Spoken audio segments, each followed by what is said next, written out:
It's Tuesday and you're watching FreightWaves Now. I'm your host, Anthony Smith, and coming up, Andrew Cox is here with us and he's going to give us a shipper update. But first, we're going to go to Zach Strickland with the carrier update brought to you by PowerFleet. Stay tuned.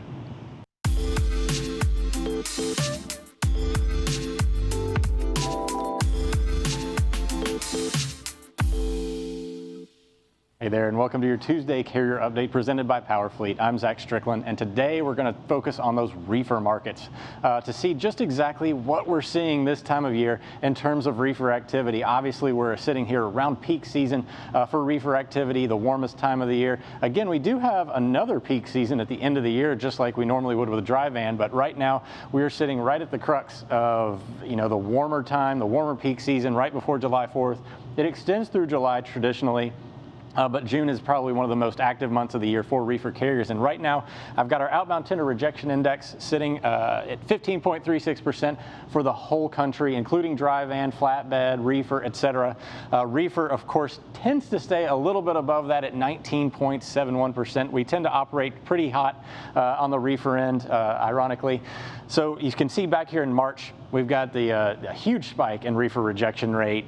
Didn't quite get there in June. Again, a lot more contracted freight volumes moving this time or in March versus this time of year. A lot of spot market activity drives the reefer market in June and July because a lot of those commodities that are moving aren't necessarily contracted. They're very seasonal, so they get active during the warmer time of year. Reefer carriers don't necessarily want to adhere to their contracted freight flows this time of year as much traditionally. This time, though, they are rejecting a pretty high number, 19.71%. Still not quite as high as we were around our secondary peak in at the end of 2019. Around Christmas, we did see, again, some supply side contraction. So still not super heated for the reefer market like we would anticipate. But again, this number's starting to come back down now after peaking out around 21%. Looking at the regions of the country, I've got the map here so everybody can understand where the regions are in the country. This right here in red is the southwestern region. This is the west region, seen out there in California, Arizona. You can see it's a little bit flatter right there.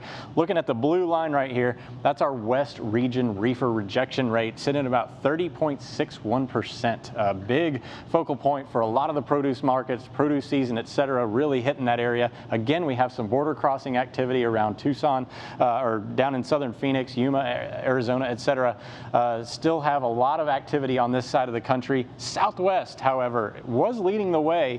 And now right around 32.5% has now dropped, one of the most significant drops of all the regions, back down to 27.99%. Again, a very strong number still, but the direction has changed significantly. The rest of the country looking pretty decent. Midwest hovering around 16% right now. In terms of tender rejection rates, showing a slight uptick there in blue, but not a very significant one. Down here at 9.58%, we have the Northeast, and that is because a lot of these reefer trucks start pushing through into that region, and they don't have a lot of outbound reefer freight to pull those backhauls back. So those rejection rates are definitely muted up in the northeastern part of the country, and we should see that relatively in the Midwestern area as well without the contracted freight flow. So again, produce season typically pulls all the capacity out west, then it refills a lot of the market out in the other half of the country. Looking at some of our biggest markets, we can see where, specifically where some of these reefer rejection rates are in terms of, your large market activity. Right here in the blue line, we've got Los Angeles leading the way. Those LA reefer rejection rates right around 42% right now, indicating that we are seeing a pretty tight space out on the West Coast right now in terms of activity. A lot of this is derived from the produce season that is still in play right now. Strawberries, celery, broccoli, lettuce, of course, always a big factor in the reefer markets out west. The rest of the country sitting, pretty stable, I would say. It's actually below van in a lot of cases in some of these areas. But we got Dallas right at 17.1%, and then we got Atlanta at 15%, and Joliet up around Chicago, kind of at the back end of this at 10.17% in the Midwest, one of the larger markets there.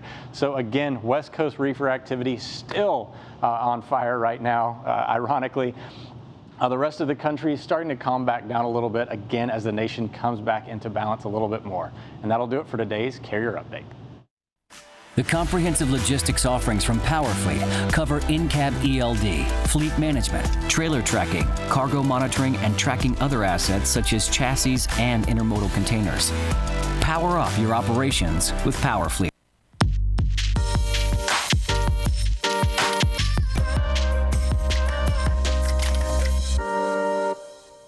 Welcome to your shipper update. I'm here with Andrew Cox. Andrew, what do you have for us today? And today we're going to talk a little bit about the Confidence Board's Consumer Confidence Index that came out last week, why it's rebounded a little bit, and what it means for the freight industry. So this is just the overall Consumer Confidence Index, again, from the Conference Board. You saw that it fell to below 80 in May, and in April, it was pretty much unchanged from April to May.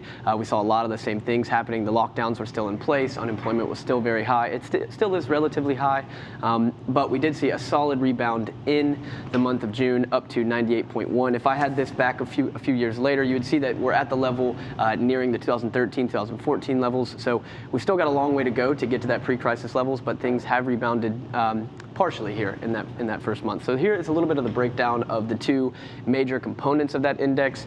The first one here is that overall index that I was just telling you about.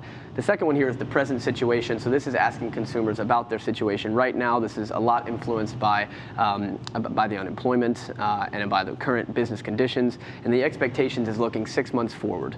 So that present situation, you can see, had a major jump in the month of June, up to 86.2. This still tells me that conditions are relatively weak, but again, much better than the month of April and May.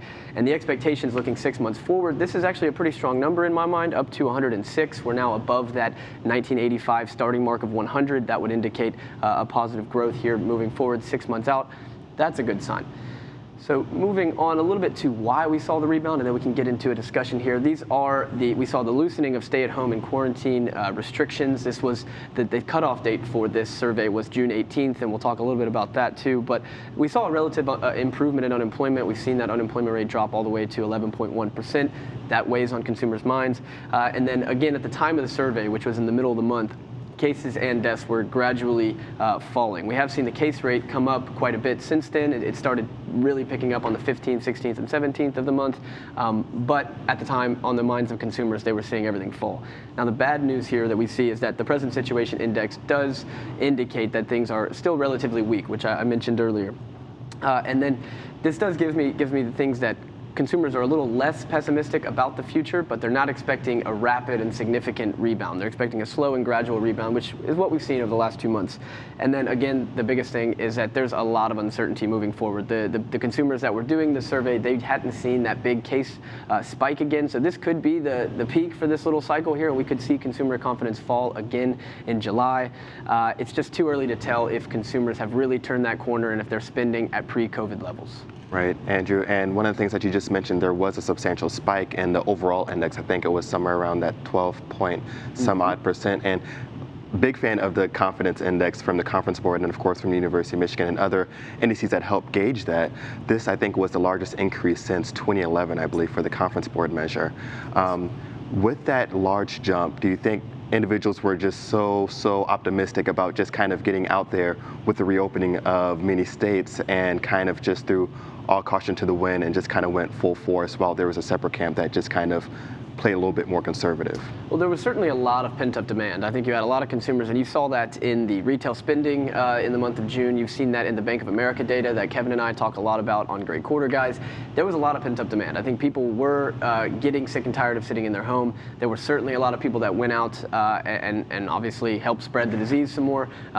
But that's not so much what I'm looking at here. I think that there is, again, a lot of pent-up demand. I think that people are spending. If you look at that Bank of America data, you think that the last 2 weeks, you look at total card spending is running roughly single digits negative year over year. So that's extremely good for me. I was not expecting spending to rebound that quickly. I thought it would take many months. But again, we've talked about this many times. That is being propped up by the government's unemployment benefits. Those run out in 3 weeks, or in 2 weeks, excuse me. So We'll see what happens then. I think we're going to see an extension of those benefits to at least the $600 a week, the unemployment benefits, but that's up for debate. You know, Mitch McConnell just said today that he thinks a targeted approach would be better. Any approach, I think, is needed, but we'll see what that happens. Excellent. Andrew, thank you so much for that update, and thank you so much for tuning in. That's going to do it for this edition of FreightWaves Now. We're always streaming around the clock, so check out our FreightWaves TV app and all your favorite streaming platforms like Apple TV.